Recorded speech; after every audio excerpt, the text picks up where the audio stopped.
लेकिन के शर्मा जी, ये इतना बड़ा जो कॉन्फिडेंस आ रहा है उसके पीछे की वजह क्या है?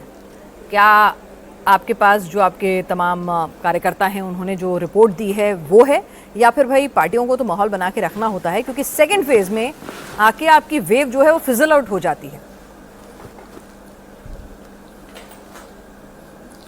पिनाक जी, ये कॉन्फिडेंस बंगाल की जनता से हमें मिल रहा है। जो पहले फेज में जो चुनाव हुए हैं वहां जो वोट पड़े हैं और जनता का जो रुझान है, जनता का जिस ढंग से समर्थन हमको देखने को मिला है और इतने बड़े संख्या में वोटिंग होना, 90% से ऊपर की पोलिंग होना, ये हमारे विश्वास को बढ़ाता है। और ठीक कह रहे हैं अभिषेक बनर्जी, पहले भी इसी तरह पोलिंग होती थी बस, लेकिन जो फॉल्स वोट थे उसका पूरा पूरा फायदा तृणमूल कांग्रेस उठाती रही है। इस कारण से अब इस बार वो मौका नहीं है, वो मौका ये इनके हाथ से निकल गया है, इसलिए हम कॉन्फिडेंट हैं। और एक बात और बता दूं, हम क्यों कॉन्फिडेंट हुए? पहले फेज का चुनाव परसों खत्म हुआ और कल ही तृणमूल कांग्रेस चुनाव आयोग के विरुद्ध विशेषाधिकार लेकर आ गई महाभियोग का। क्या कारण है? अभी तो पूरे चुनाव भी नहीं हुए साहब, इतनी बौखलाहट में ममता बनर्जी आ गई कि आप जो है चुनाव आयोग के प्रति अगेंस्ट। चलिए, आपका कॉन्फिडेंस है कि ओवर कॉन्फिडेंस है ममता बनर्जी की बौखलाहट। ठीक है सर, के शर्मा सर, कौन बौखला रहा है, किसके पास एडवांटेज है, लेकिन इसे एक सेकंड लाइफलाइन भी कहा जा रहा है। जो सेकंड फेज है ना, यहाँ पे संजय शर्मा जी हमारे साथ इस वक्त जुड़े हुए हैं टीएमसी से। एक बात केवल, चलिए बोलिए अपनी बात कंप्लीट कर लीजिए। बस इतना एक बात कह रहा हूं, यदि ये बौखलाहट, ये हार क्या बौखलाहट नहीं होती तो ममता बनर्जी की पार्टी कल ही संसद, जबकि ना अभी संसद चल रहा है न कुछ है, और कल आप महाभियोग लेके आ रहे हैं चुनाव आयुक्त के अगेंस्ट में। ठीक है, आपने जो है सुप्रीम कोर्ट में उनके अगेंस्ट इतना कुछ कर लिया, कुछ नहीं हुआ।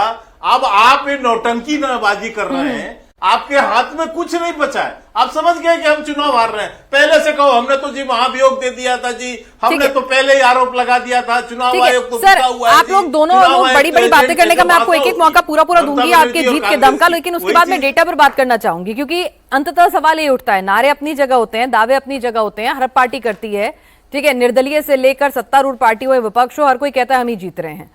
लेकिन डेटा क्या कहता है, नंबर गेम क्या कहता है, वोट परसेंटेज क्या कहता है, वो मैं आपके सामने रखूंगी। हमारे साथ टीएमसी के प्रवक्ता संजय शर्मा जी भी इस वक्त जुड़े हुए हैं। संजय जी, यहां पर सीधे सीधे बौखलाहट करार दे रहे हैं वो दीदी के, वो कह रहे हैं कि आपको लग गया है कि आप हार रहे हैं तो सरेंडर कर दिया दीदी, आपको कोशिश कर रही है कि विजय रथ जो बीजेपी का चला है उसे सेकंड फेज में रोकेंगी।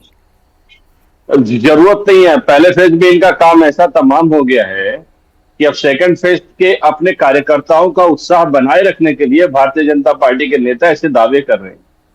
फर्स्ट फेज की हकीकत यह है कि इनके अपने ही लोग वोट का टाइम खत्म होने से पहले, काफी पहले अपनी जगह छोड़ चुके थे। यह फर्स्ट फेज की कहानी है, काफी सारी विधानसभाओं में ऐसा हुआ है। तो इसलिए सेकंड फेज में इतने बड़े बड़े दावे इसलिए किए जा रहे हैं ताकि इनके कार्यकर्ताओं का मनोबल बना रहे सिर्फ।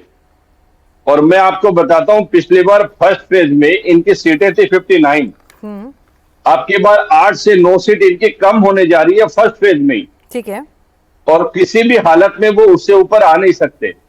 और सेकंड फेज में तो ये लगभग साफ है, 18 सीटें इनकी पहली थी, 12 से 13 सीटें इनकी आएंगी सेकंड फेज में मैक्सिमम। ठीक है, और चुनावी नतीजे 4 तारीख को फैक्चुअल बात करते हैं। पहले मुस्लिम बहुल इलाकों में वोटिंग परसेंटेज जो है वो 90, 92 ऐसे जाता था और उसका नतीजा क्या होता था कि जो कलकत्ता का, मतलब सॉरी, पश्चिम बंगाल का जो ओवरऑल वोटिंग परसेंटेज होता था वो अच्छा रहता था, काफी ज्यादा अच्छा रहता था दूसरे राज्यों की तुलना में। तो इस बार हमने एक पैटर्न देखा है, वो आपने भी देखा होगा क्योंकि चुनाव आयोग ने डेटा रिलीज कर दिया, सबके सामने है कि जो हिंदू डोमिनेंट वाली सीटें हैं, हिंदू बहुल सीटें हैं, हिंदू वोटर भी ह्यूज टर्नआउट में निकला है।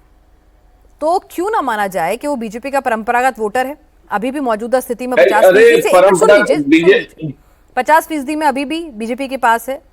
तो एंटी इनकम्बेंसी, हिंदुत्व की वेव क्यों नहीं उसको घर से बाहर निकालने में कामयाब हुई होगी और ये उनके हक में क्यों नहीं गया होगा?